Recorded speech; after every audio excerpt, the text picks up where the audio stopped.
Good morning, ladies and gentlemen. Nope, might not be morning where you are.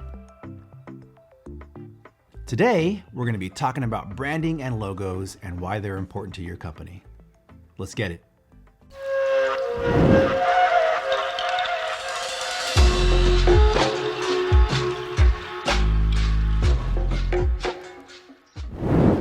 What's happening, my Ronin warriors? Thanks for tuning in to another video. Like I said before, we're going to be talking about branding and logos. Why is that important to you as a filmmaker? Well, if you're out there getting jobs to do commercials, to do product shoots, things of that nature, branding and logo comes in handy. You got to have some kind of working knowledge on why those things are important. It might not be important to you per se, but it's important to your clients. So to give you a little bit more insight on that subject, we're going to turn to our own guru here at Ronin 7, who's our graphic design artist, our creative designer, pretty much anything that looks cool on our channel, this guy's involved with it. So without further ado, I give you the one and the only, David Garcia. David, take it away. Thanks, Barry. Hey guys, this is Dave from Ronin 7. A couple of things about branding. There's a couple of different things, and I guess the most important part is that this is probably one of the funnest part of the whole design process. If funnest is a word, but because you can be so creative, yet so simple, complex, all at the same time. I guess my tips that I would recommend would be like, basically just start asking yourself questions. It's like, what are your values? What do you want to convey? And what is your goal? I think those are some questions that really get the answers of your brand out in the open. And then from there, it gives you a nice spot of where to start designing. Let's say you have a company that let's say it focuses on kids. It's about kid outreach, something like that, that you want to help the youth. Your goals can be like that you want to protect, educate, or strengthen the future, things like that. And some things like that, I've seen logos in the past where they use hands. They use nice hands because it's a nice little symbol of, especially like when it comes to like hand painting, where you dip your hand in paint, you put on walls, and you make a nice little art with a bunch of hands, different colors. And sometimes it's a really nice thing that people do. And a lot of times it's nice. They use colors to represent what your brand represents. So like, for example, in the hand, let's say going back to the hand idea, you can create a company in that sense, and maybe every finger represents a different part, or it'd be like purity, education, or you know what I mean, different things. And then that's a cool little spot. Like you already got an idea of what you want your logo to represent, your branding. And like I said, each color can represent a different thing. There's a lot of, and then that goes into a different topic later on, but like each color represents, like, for example, I don't know, red increases alertness and stuff like that. And then that's why some places like stop signs, red stop lights, they're always red because it's an alert color. Anyway, but that's how you get, like, that's when like the ideas start flowing out from branding. And a lot of things can branch out for that different thing.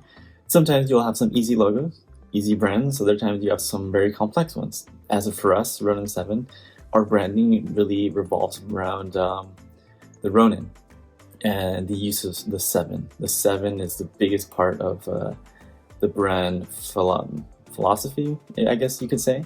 That's why, in the sense, you see it in thumbnails, it's a 7. It's just something about the number, about a number in a sense, like, for example, an esports team, Cloud9, they're an esports team for various video games. They use the term C9 a lot of times.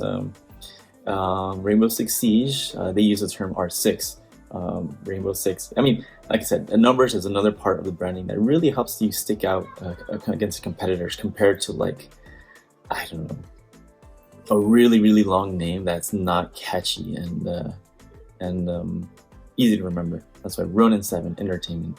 Yes, the entertainment is part of our name, but I mean, for sure, people just say Ronin 7. Ronin 7, it's easy to remember, easy to say, and it's very iconic. And that's the part where it gets to the image.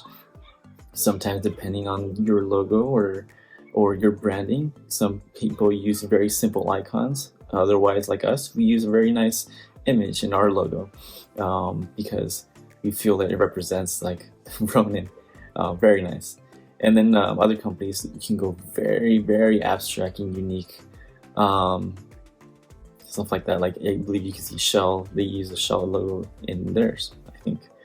But otherwise, yeah, branding is just probably the best thing about designing, because it's funny. It's almost like creating a person. Like what does this, like I said, those 3 questions at the beginning, what does this logo want to represent? What does this branding want to convey? Do you want to convey strength? Do you want to convey something that's organic, whether it be like, let's say a dietary supplement or something like a new food product or something like that? And then from there, you really start branching out in your different ideas. And then you start thinking about colors, use of your logo, and then who knows, probably even your name is probably should be the part that comes first. And then from there, you start branching out to see how your logo is going to look like in the future, what colors you're going to use, and like so many different questions.